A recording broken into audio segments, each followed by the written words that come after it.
Hello, this is Brett Finnerty again. Um, Tomorrow I'm going to go out and I'm going to shame your police and your citizens again. Everyone knows I'm telling the truth, especially in the cities of Ardmore and Lone Grove, Oklahoma.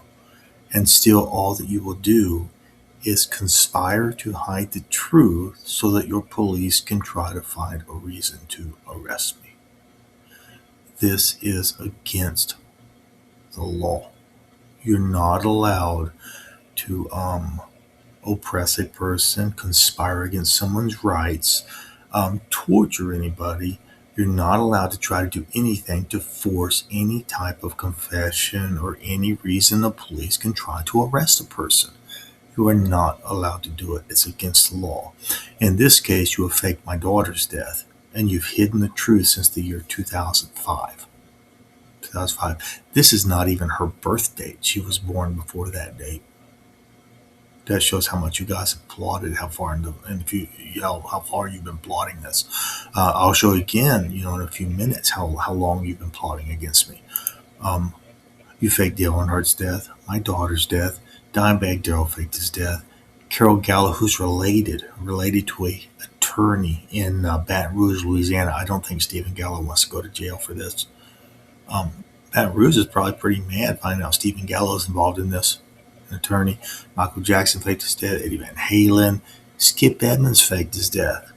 Um, Jay Chastain faked his death. That's Chris Christian's fan. He was a lead guitarist for their band at one time. Ernestina Cruz faked her death. Um, Crystal Snow faked her death. Okay. And what year? What is that? 1988. 1988. Gary Potts faked his death in 1989, just after graduation.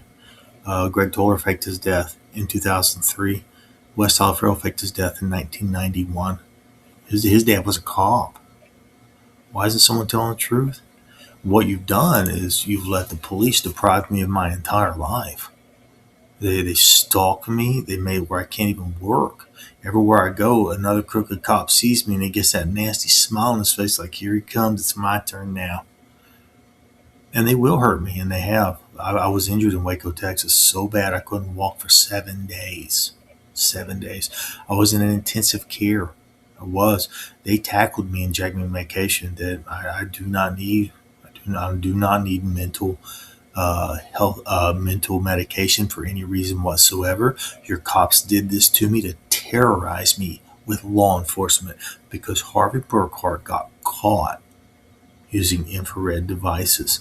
There's more going on than that, but he got caught using infrared devices. He became super cop and he was able to arrest people by spying on them through the walls of their house without anybody knowing it. What you've done is against the law. I've been sitting here waiting for you to tell the truth ever since I came back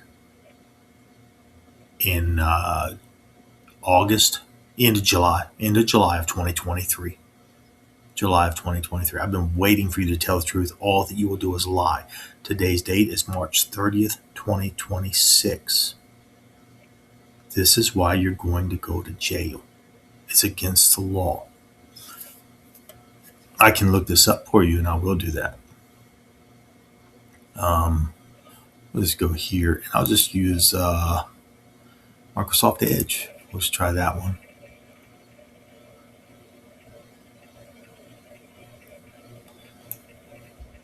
And I will go to Google.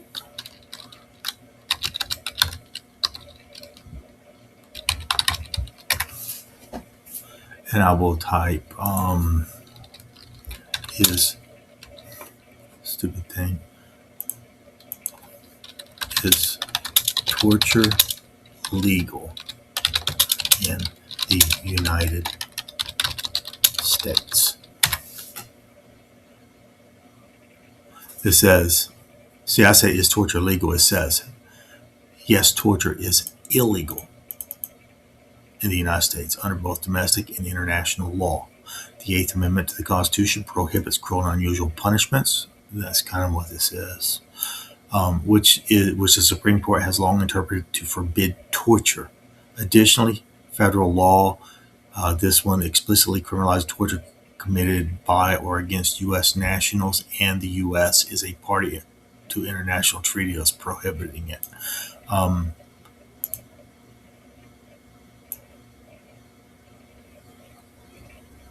it is illegal to torture anybody for any reason whatsoever. You're not going to be able to justify what you've done. You're not going to be able to justify this.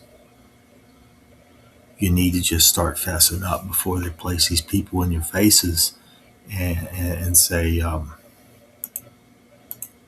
he's telling the truth. He's telling the truth. He's telling the truth. Why did you put this man in jail multiple times to cover up what you did to him? Why are you making him homeless in your city? He's telling the truth. He's telling the truth. Baton Rouge is probably really mad. He's telling the truth. Probably Bernelli, she's probably sitting there thinking, they're going to have to tell the truth eventually, because at this point there is no end date to what your crooked cops have done. I don't know the end date. There is no end date for me. Every day I go out, there's another scheduled event where someone's waiting for me to walk down the street for some reason. And if I don't do what they're expecting, they must be right. They're not right. What you're doing is against the law. You're not supposed to schedule somebody's life and script it out. Hey, Tommy Duncan, I got a question for you. Why were you in San Antonio, Texas? It was the weekend after me and Beth Kimbrough had broke up, around 1990 time frame, and you were on the Riverwalk calling yourself Airman Hughes. You had a brown Camaro. You were running around with Steven Scripner. He was supposed to be an airman. He was in my tech school on Shepherd Air Force Base, Airman Scripner. And he was at 1827 EIS, but you were too old to be an airman in the Air Force, but you were an airman for some reason in the Air Force. And you took me down to the Riverwalk because me and Beth had broke up, and you were drinking Chianti. Did you know you were going to be giving me, alcohol poisoning? Is that what it was, Tommy Duncan? Because I think you knew that you had plotted to do this to me ever since I was a child, Tommy Duncan. That's why I'm sitting in a house in which your son built so that you people could spy on me and put your knees on my neck so I never get to live a normal life.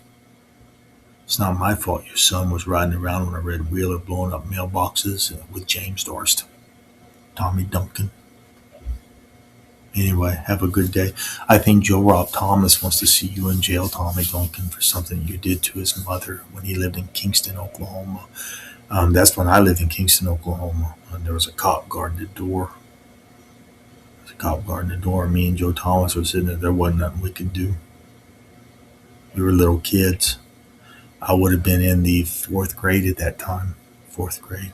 Tommy Duncan. How old's a 4th grader? 6th grader. I was 11 to 12 years old. So I'd have been 9 to 10 years old. I've been 9 to 10 years old in that time frame. Tommy Duncan. Anyway, police are not allowed to just break the law because they're police. So I'm going to stop this video right here. And I'm going to go humiliate your cops again another day. And I'm going to keep doing this until someone starts telling the truth. You look pretty stupid, making me march down the streets in the heat and the freezing cold, trying to force the police to tell the truth about the police faking my daughter's death and using it as a method of torture. You look pretty stupid. Anyway, that's the end of this video. Have a good day.